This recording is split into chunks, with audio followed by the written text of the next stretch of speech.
제가 본 그것이 심령 현상인지는 잘 모르겠습니다. 오래전에 제가 경험한 황당한 이야기입니다. 몇 년 전 제가 아직 학생이었을 때였습니다. 여름에 친구 종호가 친척에게서 캠핑카를 빌려온 거였습니다. 캠핑카는 꽤 크고 어른 5명은 안에서 잘 수 있을 것 같은 훌륭한 신형이었습니다. 저희는 그것을 보니 흥이 났고 그날 그것을 타고 어딘가로 여행을 가자고 이야기를 하게 되었습니다. 당시 자주 어울렸던 규환이까지 꼬셔서 저희는 그렇게 남자 3명이서 대학 여름방학 때 캠핑카로 여행을 가게 되었습니다. 목적지 따위는 없는 즉흥 여행이었습니다. 저희는 그것이 오히려 더 즐겁고 설렜습니다. 캠핑카였기 때문에 모텔이나 묵을 방을 구할 필요도 없었고 저희는 마음껏 돌아다니게 되었습니다. 저희는 이곳저곳을 돌아다니다가 적당히 피곤해지면 근처 아무데나 차를 세우고 휴식을 취했습니다.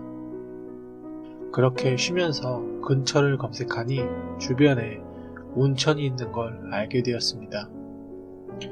저희는 그렇게 오늘 마지막 코스는 온천으로 정하고 저녁밥을 먹으러 시내로 가게 되었습니다.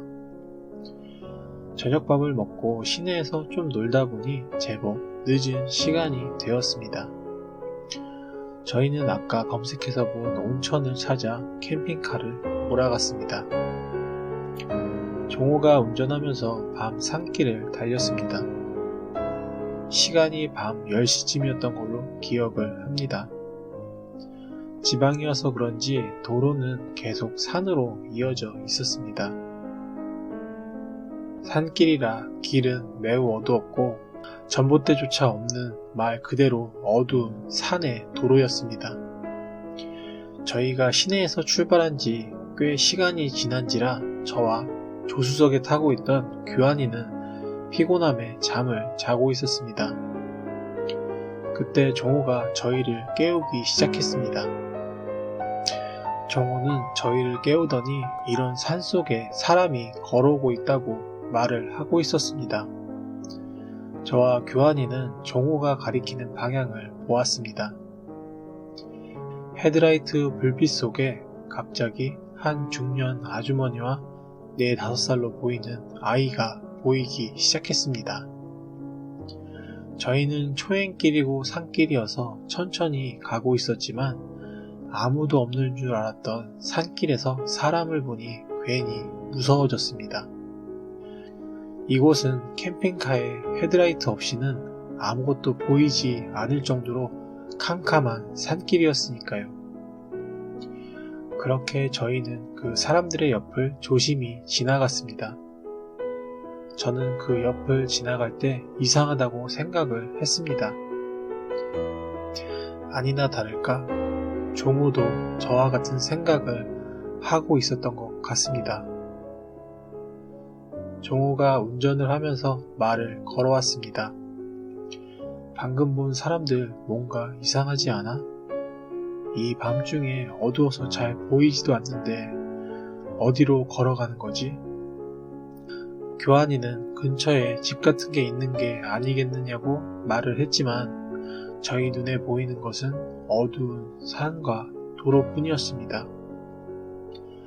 아까 검색했을 때도 여기서 한참 더 가야 온천이 나오는 것이 다였습니다. 종호 말대로 시내에서 여기까지 저희는 10km도 넘게 달려왔지만 그때까지 민가나 사람이 살만한 곳은 본 적이 없었습니다. 그렇게 생각하며 내비게이션 지도도 확인하였지만 주위에는 정말로 아무것도 없는 완전한 산속이었습니다. 중년의 여성과 남자아이는 어디로 갈 생각인 걸까요? 저와 종호는 그렇게 생각하며 입을 다문 채 운전에 집중하였고 목적지인 온천시설에 도착을 하게 되었습니다. 근데 온천에 도착하고 보니 그곳의 분위기가 이상한 것을 느꼈습니다. 이상하게 어수선하다고 할까요? 늦은 시간에 근처에 손전등을 든 사람이 여럿 있었고 모두 무언가를 찾고 있는 듯한 모습이었습니다. 우리가 주차장에 차를 세우자 아저씨 두 분이 저희 쪽으로 달려왔습니다. 그분들은 저희한테 남자아이를 혹시 보지 못했냐고 물어왔습니다. 5살짜리 남자아이인데 온천에서 나와 부모가 잠깐 눈을 뗀 사이에 어느새 사라져서 모습이 보이지 않는다고 말을 하는 거였습니다. 저희는 그때 감이 왔습니다. 아까 본 중년의 여성과 남자아이. 저희는 그렇게 바로 방금 전에 오면서 본 2명의 사람에 대하여 말을 해주었습니다. 그때부터 난리가 났습니다. 그 아이의 부모가 빨리 자기 자식을 본 곳으로 안내해달라고 보채기 시작하는 거였습니다. 저희는 그 다급해 보이는 모습을 무시할 수가 없었습니다. 저희는 캠핑카에 남자의 부모를 태우고 출발을 하였습니다. 뒤에는 또 별도로 다른 차가 저희를 따라오고 있었습니다. 정말 다행인 건 그 남자아이를 곧 발견할 수 있었습니다. 저희가 처음 중년 아주머니와 아이를 본 곳에서 조금 더 내려간 앞 가드레일 옆에 남자아이가 혼자 쭈그리고 앉아 있었습니다. 그 아이의 부모는 울면서 그 아이를 끌어안았습니다. 나중에 아이가 말하기를 온천 시설에서 만난 아주머니에게 여기까지 끌려왔고 나중에 여기서 기다리라고 말한 뒤에 그대로 어디론가 가버렸다고 하는 것이었습니다. 저희도 그 뒤로 고생을 좀 했습니다. 부모가 경찰에게 신고를 했고 저희는 경찰에게 상황 설명과 차의 메모리 카드까지 제공을 하였습니다. 차의 블랙박스에 찍혀있던 중년 여성은 결국 잡히지 않았다고 합니다. 잡히기는커녕 중년 여성의 신분이 누구인지조차 알 수가 없다고 합니다. 저는 문득 아이를 데리고 어디로 갈 생각이었고 무엇을 하려고 했는지 궁금해집니다. 나중에 저희도 모여서 그 블랙박스의 내용을 다시 본 적이 있는데 그걸 보면서 저희는 더 무서운 사실을 알게 되었습니다.